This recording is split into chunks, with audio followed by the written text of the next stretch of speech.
Okay,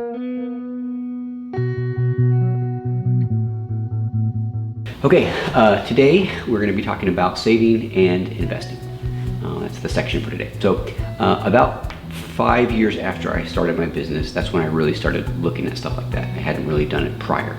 My eyes kind of started opening up to ways I can improve my wealth building beyond just my income. And at that point I had 2 rental properties, 2 homes that I was renting out, and equity or value in those homes was starting to kind of come up at that time. And I thought, okay, well, I can maybe start looking at the stock market. What can I do there to kind of improve how much money I'm making? In general, when I was starting to look at investments, I wasn't going for like the quick buck. I wasn't trying to go for something crazy that was going to make me a bunch of money really fast. Instead, I started off slow. I took people's advice that I'd read online that said, go for an index fund. And if you don't know what an index fund is, it's basically something that follows the whole stock market. So instead of investing in one single company like, say, Tesla, you say, I'm betting on the whole American economy. I think it's going to go upwards.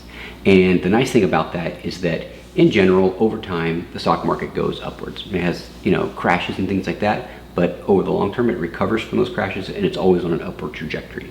And stock markets have been around for hundreds of years and they're always moving up. So if it's a good way to, kind of be safe, you could say, I want to invest in that. An index fund.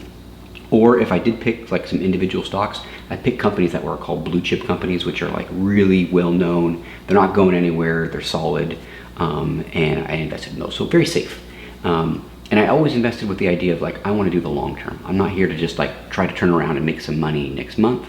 I want to invest in something that a company I believe is going to be around for 10, 20, 30 years. And so I did that at the beginning, but as I started to have more and more money for this kind of thing, I started with that greater capital, making more free time and time spent studying the stock market and thinking, okay, well, maybe there's a better way than just that. And so I educated myself on other ways to accelerate wealth and reduce my tax load. And so once I kind of had a more secure nest egg, sum of money set aside, I started looking for other ways to take riskier investments, maybe not the kind of stuff I was talking about a minute ago, or also doing things that are passive income. And we've talked about that quite a bit already, but income that is from other sources like rentals that give you money on a regular basis, kind of like a second job that you don't have to work at. So the important thing to know is that if you're just going to save money, like literally you take however much money you save for the month and you just put it in a bank account and let it sit there, if you do that, it's not going to get you anywhere near as far as if you took that same amount of money and invested it.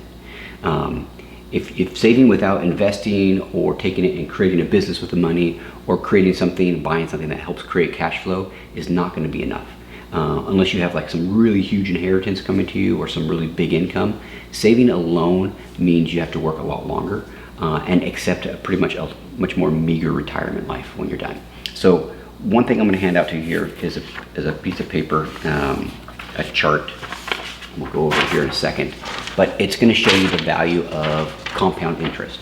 And real quick, compound interest, we talked about it briefly, but it's been described, supposedly, Albert Einstein said that it's the 8th wonder of the world.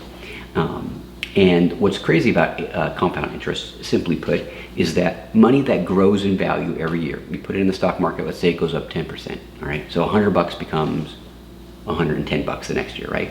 The idea behind compound interest is that the next year when it goes up another 10%, it's not going up by $10, it's going up by $11 because it's 10% of your new amount.